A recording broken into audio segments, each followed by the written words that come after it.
Warhorse Overland here, going over this stunning silver metallic Colt. Powder coat on this is a silver metallic. It's to match the customer's Ram 1500. Additionally, we have OEM Ram wheels to match the customer's vehicle, as well as 35-inch Goodyear Wrangler all-terrains as well.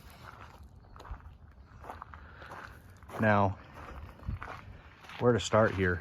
So the rear spare tire carrier is omitted from this build because the customer is going to implement a DIRTCOM spare tire swing out that will interface on the 2-inch receiver on the rear.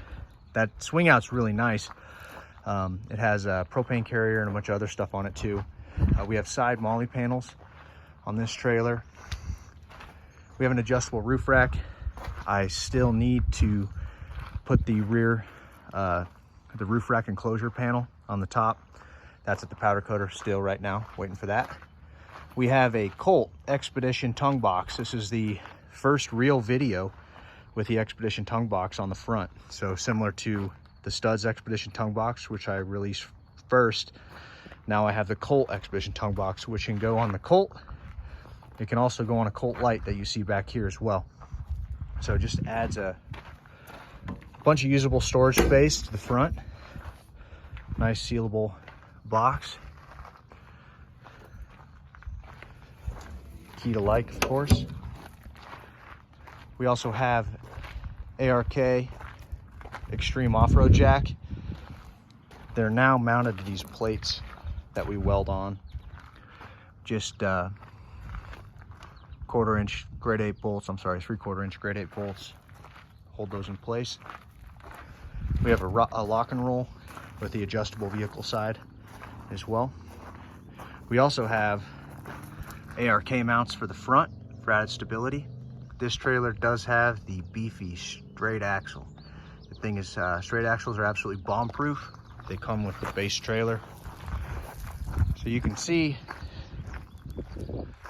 timbrins versus straight axle.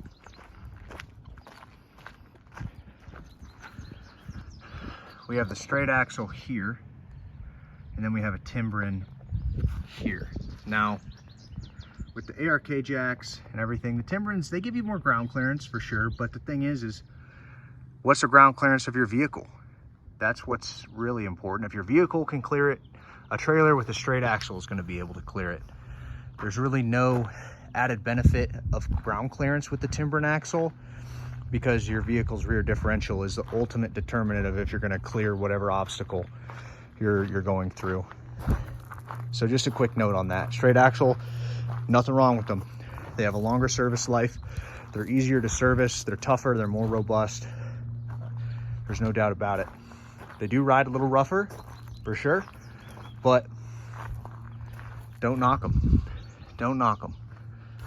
Side molly panels here. 11 gauge, none of that chintzy 14 gauge stuff that you see on other off-road stuff. Side rack panels included with the adjustable roof rack. This of course does have the adjustable roof rack. If you have the rear enclosure panel like what this Colt Light has here, the adjustable roof rack is necessary. We have two rear slide outs. Now, quick note here. When you order rear slide outs from Warhorse Overland, the system I'm about to describe, you can either order it separately, or you can, if you order a slide out, it will come with this system. I'm super proud of it. It's our strut channel bracket system, whatever cool term you want to call it. Essentially, you have these brackets that are bolted to the side of the interior side of the trailer, and those interface with the strut channel. Now, there's two things that this gives you. One, it gives you the height you need for the door slide to clear the lip of the door seal. Additionally, it's truly, and most importantly, it's a no drill solution. So when I slide this out, you'll see these are the factory holes. So any drawer slide you get, these are rough country slides, is what I use. But if you had a Yeti slide or a Dometic slide, they're gonna have pre-lasered holes in the actual slide itself. Same with kitchens, whatever. Now you slide these strut channel members along these slots here to co-locate with the holes. And that gives you the ability with just these 1/4-inch strut channel nuts that you literally drop in there and twist and slide around, the ability to mount any accessory you need without having to drill a hole in the floor. So I'm super proud of it. You know, it's something we came up with because it's absolutely needed, because drilling holes sucks. Because there's a lot of frame architecture underneath the floor. And you know, the last thing you want to do is drill a hole through the floor and all of a sudden you hit a 2x2 member on the frame. Front compartment, this doesn't have a cooler slide, but the same system can be applied. So you have these pre-lasered holes here, and that allows you to attach those brackets and then slide strut channel fore and aft on the compartment to mount any sort of slide or setup. And it's a great tie down system. So if you had a Jackery or a Blue Eddy there, you can tie it down with just like a 1/4-inch eyelet and tie it down. Have the frame set up pretty perfectly, so there's a nice little step here. Still got plenty of tongue space. You could fit a propane carrier, fuel carrier, whatever you needed up there. Love the color. Cardinal powder coatings. Soon on the website, we're gonna put up recommended color structures. So like this is a matte orange. It definitely gives our seal of approval in terms of, and when we give our seal of approval, there's two factors. One, durability. Is it going to be durable finish for the long-term life of the trailer? And two, maintainability. So are you going to be able to spray paint it if you ding it or nick it, and you'll be able to match it well? Like this is a white hammer texture. It kind of has more of an orange peel. Definitely a thicker, tougher texture.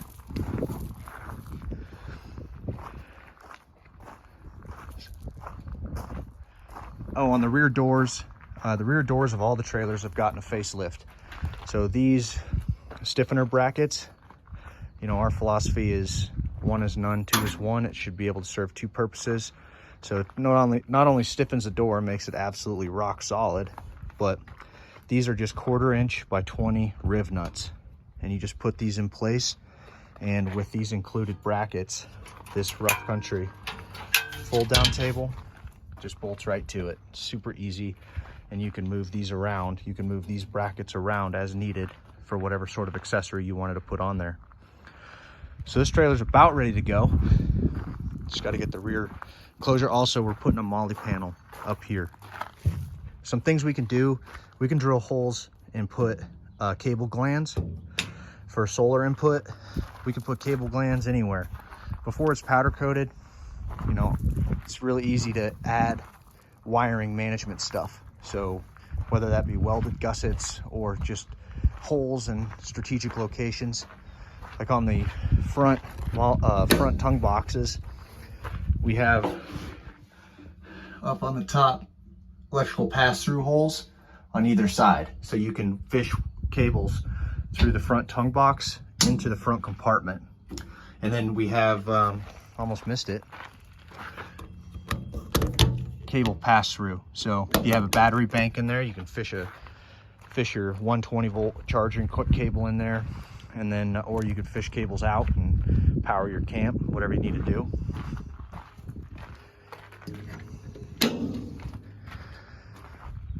Very, very happy with this build. They just keep getting better and better. Learned a lot of things. Literally every square inch of this trailer is hours and hours of thought. And quick touch on the design. If we can pat ourselves on the back a little bit. These trailers are all steel, but the Colt has a dry weight, hovers around 1,000 to 1,100 pounds. The trailer you see here is probably closer to 12 with the tongue box.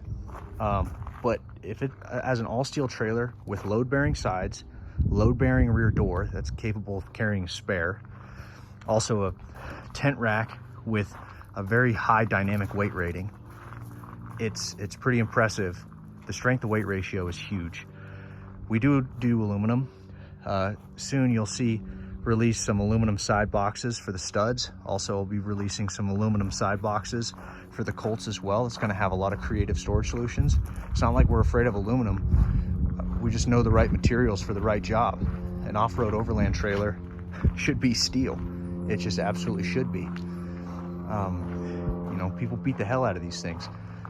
So it's absolutely fundamental that it be as tough as nails. So the design has had an absolute mountain of work and thought process put into it. So just keep that in mind. If you're looking at other trailers, there's a lot of good aluminum trailers out there, don't get me wrong, you'll pay for them. But aluminum, getting in the nitty-gritty engineering aspect of aluminum, its ability to bend and then snap back to its original shape doesn't necessarily have a defined limit. It has a hard limit, and when it hits that limit, it just snaps, it just tears. Steel can bend back and forth almost indefinitely, so long as you don't bend it past its yield strength, which all these trailers have gone through FMEA, which is a simulated load environment, which every component of this trailer with standard operating conditions, with a heavy tent, awning, fully loaded with gear, whatever, doesn't even come close to its yield limit. It has a safety factor of at least 4, meaning with all of those loaded, fully loaded conditions on the trail, bumping up and down the trail dynamically, it would need to have about 4 times the weight and load on it to reach its yield strength, which would give you a permanent deformation on the steel. You just can't get that with aluminum. You just can't. So yeah, you pay for it a little bit with weight, but you get a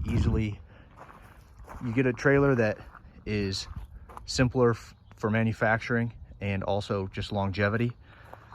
Keeps the price point down, and it's tougher. It's just a no-brainer. Not much more else on this beautiful guy here. Customer out of Tucson, Arizona. Be sure to get some pictures with this trailer, with this vehicle. It's gonna be looking sweet. Thanks for watching.